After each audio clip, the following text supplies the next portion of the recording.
I have to ask you, at 44 years old. I play for the Toronto Argonauts, and that has no concern of mine. But I'm only asking as someone who is an experienced, successful receiver, SJ. I'm not asking you if you don't want to talk about the man himself, but the fact is, a lot of American receivers come up here, they look at the size of the field, they look at the waggle, they look at the width of the field, and they think that this league is a fountain of youth. What would you tell someone who is older, considering coming up here, about what they should expect in the CFL? Just don't disrespect the league, man. You know, don't come up here thinking this is some Bushwick league or something you could just come out of retirement 7, 8 years down the road and not come to this league respecting the players and the work that everybody's put into it, because there are players up here that can play good football, and if you do come up here half-stepping, somebody will put you in your place. And one thing about you, how long did it take you to appreciate what this league was? I mean, the fact is, your story is, everybody knows it really well. You were patient, being on the PR in Montreal, working your way, winning 2 Grey Cups, coming here, having a career last year. And the one thing maybe that you can understand is succeeding in the latter stages of your career. But what did it take you to appreciate this league and understand what it was going to take to be successful? Well, fortunately, those 2.5 years that I had to sit and watch, I had guys in front of me that were great leaders.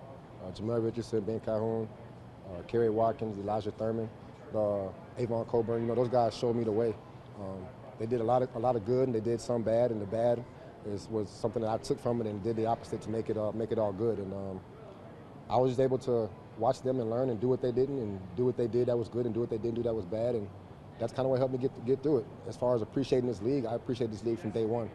You know, the NFL never gave me an opportunity coming out of college, and Jim Pop and Brock Sutherland were there to give me an opportunity in 2007. And at that point, I had a wife and a son, and you know, this league is everything to me because it gave me an opportunity to provide for my family. So I've appreciated this ever since I've been a part of it. How good did it feel to, I guess, break out a little bit against Edmonton and kind of get back to what people know you for? It felt good.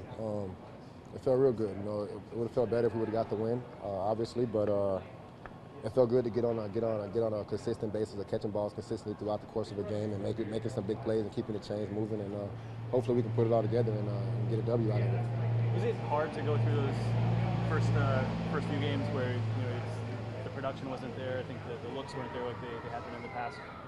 It is frustrating, but you know, as a professional, you understand that happens, and you know, you have ups and downs and ebbs and flows of the game, and you just have to weather the storm and embrace the adversity and take the good with the bad with the good, and that's just part what this process entails. And hopefully, we can continue to stay on the bright side of things. You built fast chemistry, I think, with Ricky last year. Is it hard when he goes out and a new guy comes in to kind of redo it? I mean, obviously the numbers will say no, but me personally, I would say I'm kind of used to it. You know, my history in Montreal, I played with a lot of quarterbacks.